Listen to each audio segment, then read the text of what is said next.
नमस्कार दोस्तों, आज की वीडियो में हम जानेंगे कि हार्ट अटैक कुंडली से हृदयघात किस तरह से देखा जाता है। जन्म कुंडली में ऐसे कौन से योग होते हैं जिसके कारण व्यक्ति को हार्ट अटैक आता है और हृदयघात और अचानक मृत्यु होने के भी संकेत मिलते हैं। तो शुरू से हम इस वीडियो को बेसिक तरीके से मैं आपके लिए बताऊंगा और इसमें आप बहुत अच्छे तरीके से आपकी कुंडली को भी अध्ययन कर सकते हैं। सबसे पहले जो हृदय का भाव है जिससे हृदय की बीमारियां उत्पन्न होती हैं उसको हम देखते हैं, वो है फोर्थ हाउस। ये वाला जो कुंडली का भाव होता है ये होता है हृदय को रिप्रेजेंट करता है। इसमें हृदय से जुड़ी हुई परेशानियां आती है। अगर मान लीजिए इस भाव में मंगल बैठा हुआ है,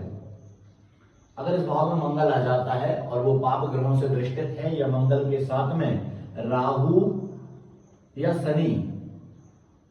मंगल के साथ में राहु या शनि की युति होती है, क्योंकि दोस्तों इसमें जो मेन ग्रह है वो हृदय का जो मेन ग्रह होता है वो होता है सूर्य। सूर्य जो है वो हृदय को रिप्रेजेंट करता है। हृदय की बीमारियां सूर्य के कारण ही होती है। अगर सूर्य अशुभ अवस्था में या नीच की राशि में अगर बैठा हुआ है तो ऐसी स्थिति में दूसरा जो मतलब कारण बनता है वो बनता है मंगल,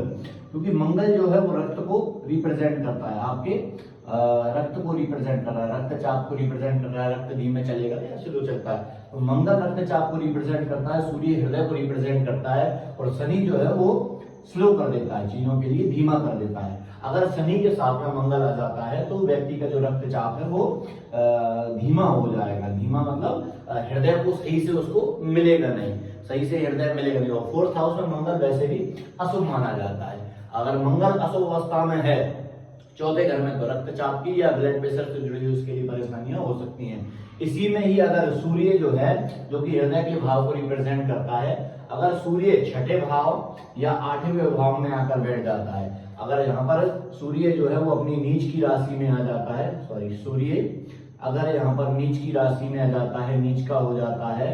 तो सूर्य जो है वो आपके लिए, क्योंकि शनि की भी यहाँ से दृष्टि पड़ेगी 1 2 3, सूर्य भी जो है शनि की दृष्टि से दृष्टित होगा। शनि की दृष्टि में सूर्य के आने से सूर्य पर भी इसका प्रभाव पड़ेगा और सूर्य ऑलरेडी छठे भाव में जो कि रोग का भाव है, ऐसे में रोग के भाव में अगर सूर्य आ जाता है और शनि की दृष्टि में अगर वो आ जाता है, मंगल की स्थिति भी अगर कुंडली में शनि के साथ में या राहु के साथ में बैठा हुआ है, मंगल फोर्थ हाउस में अगर फोर्थ हाउस में बैठा है और चौथे भाव का स्वामी और पांचवें भाव का स्वामी अगर आठवें 12वें या छठवें भाव से संबंध बना रहा है, अगर छठवें 8वें भाव से संबंध बना रहा है तो ऐसी स्थिति में मतलब चंद्रमा जो है जो फोर्थ हाउस का, ऐसे मतलब कि अगर हम इस तरह से देखते हैं कि सूर्य यहाँ